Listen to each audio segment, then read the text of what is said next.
Good morning, 9 a.m. students. Today I will continue Social Politics Lesson 4 Working of Institution. इसमें next point आज हम continue करेंगे political executive राजनीतिक कार्यपालिका. Do you remember the story of the office memorandum with which we started this chapter. क्या आपको उस सरकारी आदेश ऑफिस मेमोरेंडम ना उस सरकारी आदेश की कहानी याद है जिससे कि हमने इस चैप्टर की शुरुआत की थी. We found out that the person who signed the document did not take this decision. तो हमने ये पाया कि जिस व्यक्ति ने उस डॉक्यूमेंट पर साइन किए थे डिड नॉट टेक उसने जो है वो डिसीजन नहीं लिया था. He was only executing the policy decision. वो केवल उस नीतिगत निर्णय को लागू करने वाला व्यक्ति था. Taken by someone else. उस निर्णय को लिया किसी और ने था. We noted the role of the prime minister in taking that decision. हमें इस डिसीजन में इस निर्णय को लेने में जो प्राइम मिनिस्टर ने भूमिका निभाई थी वो याद है. बट वी ऑल्सो नो, लेकिन हम यह भी जानते हैं that he could not have taken that decision, कि वह जो है यह डिसीजन नहीं ले सकता था. If he did not have support from the Lok Sabha, जब तक कि उसे लोकसभा में का समर्थन, लोकसभा से जो समर्थन है वो प्राप्त नहीं होता तो वो ये निर्णय नहीं ले पाता. इन दैट सेंस इसका मतलब ये हुआ कि ही वॉज ओनली एग्जीक्यूटिंग, कि वह केवल लागू करने वाला था the wishes of the parliament. संसद की इच्छाओं को, संसद के निर्णय, संसद में जो निर्णय लिए गए उनको लागू करने वाला व्यक्ति था. दस at different levels of any government. इस प्रकार अगर हम देखते हैं तो किसी भी सरकार के विभिन्न स्तर होते हैं, डिफरेंट लेवल्स होते हैं. वी फाइंड फंक्शनरीज, है ना, जिनमें कि हम जितने भी अधिकारी या फंक्शनरीज हम पाते हैं उनके अलग अलग स्तर होते हैं. Who take day to day decision, जो कि रोज़मर्रा के यानी दिन दिन के डिसीजंस लेते हैं. But do not exercise supreme power on behalf of the people. लेकिन वे सभी लोग जो हैं लोगों की ओर से जितने भी अधिकार होते हैं उन अधिकारों को एक्सरसाइज यानी उन अधिकारों का प्रयोग नहीं करते हैं. All those functionaries are collectively known as the executive.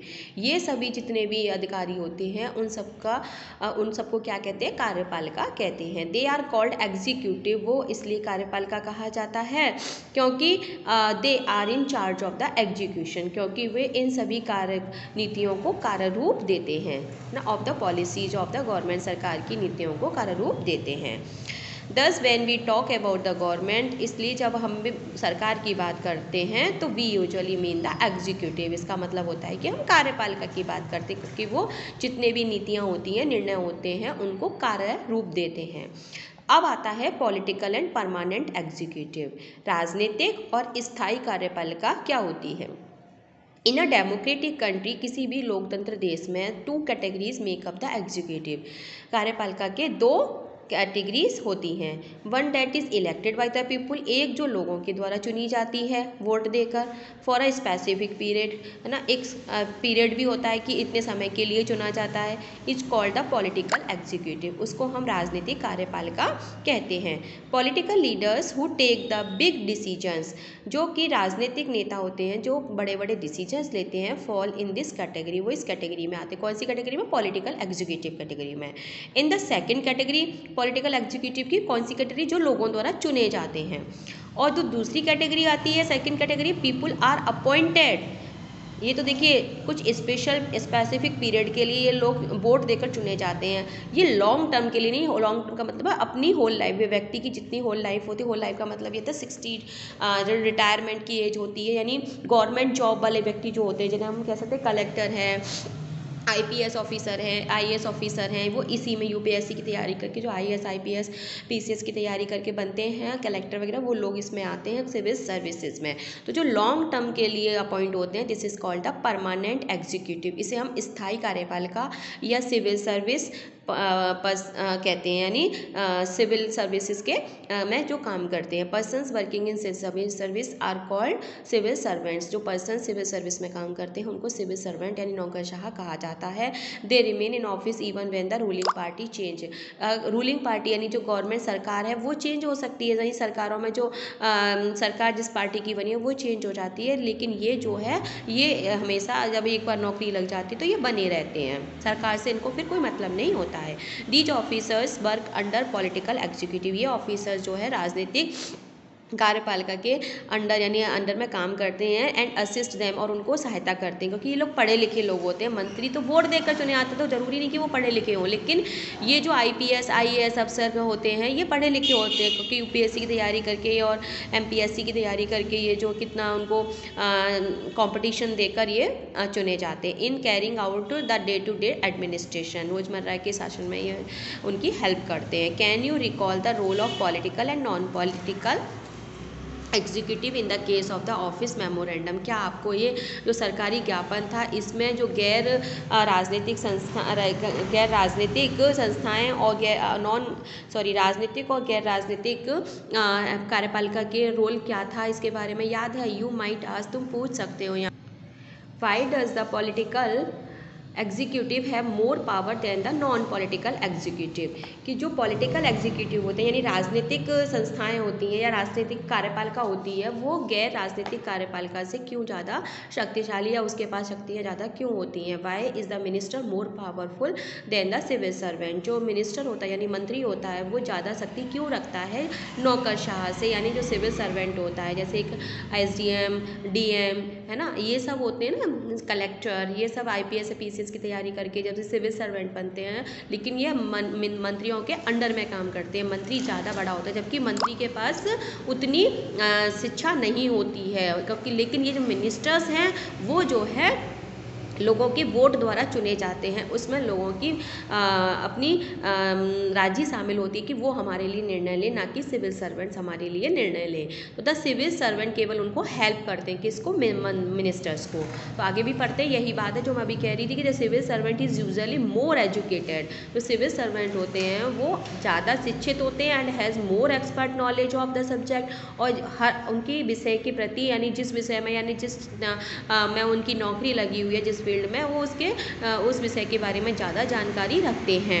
The advisers working in the finance ministry know more about economics. देखिए वित्त मंत्री है लेकिन वित्त मंत्री को इतनी नॉलेज नहीं होती है जितनी कि उसके एडवाइजर्स का मतलब जो सलाहकार है। सलाहकार कौन होता है? सिविल सर्वेंट होते हैं, उनको जानकारी ज़्यादा होती है इकोनॉमिक्स की यानी अर्थ की। देन द फाइनेंस मिनिस्टर यानी जो वित्त मंत्री है उससे ज़्यादा नॉलेज होती है, यानी जो हेल्पर है उसको नॉलेज ज़्यादा है, जो ऊपर कुर्सी पर बैठा है मंत्री, जो वित्त मंत्री बनकर बैठा है उसको नॉलेज कम होती है। लेकिन फिर भी आगे पढ़ते हैं कि क्या है,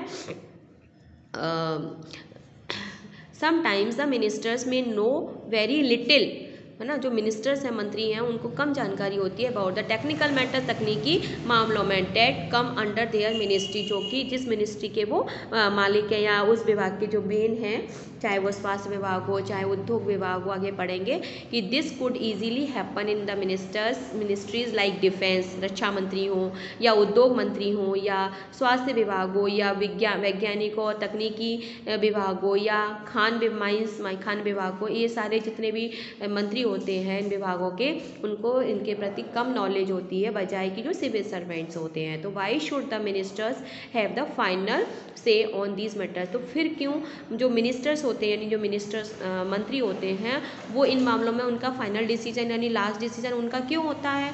तो the reason is very simple. Reason ये है कि in a democracy the will of the people is supreme. जो लोगों की इच्छा है, क्योंकि लोगों ने उनको चुना है, वोट देकर चुना, उनको मंत्री बनाया है, तो लोकतंत्र में लोगों की जो इच्छा है वो सर्वोपरि होती है। The minister is an elected representative of the people. ये जो मिनिस्टर्स होते हैं, मंत्री होते हैं, वो लोगों के द्वारा चुने हुए अधिकारी होते हैं। And thus empower to exercise the will of the people on their behalf, और उनकी ओर से, लोगों की ओर से यानी जनता की ओर से, जनता की जो इच्छा है उसका प्रयोग करते हैं, उसको एक्सरसाइज करते हैं। She is finally answerable to the people. वही जो है, वही कौन, मतलब मंत्री जो है लोगों के प्रति उत्तरदायी होते हैं। For all the consequences of a decision, जितने भी निर्णय लेते हैं उनके परिणामों के प्रति वो उत्तरदायी होते हैं। That is why the minister takes all the final decision. यही कारण है कि जो मंत्री हैं वो सभी जो फाइनल लास्ट डिसीजन मंत्री लेते हैं। The minister decides the overall framework and objectives in which decisions on policy should be made.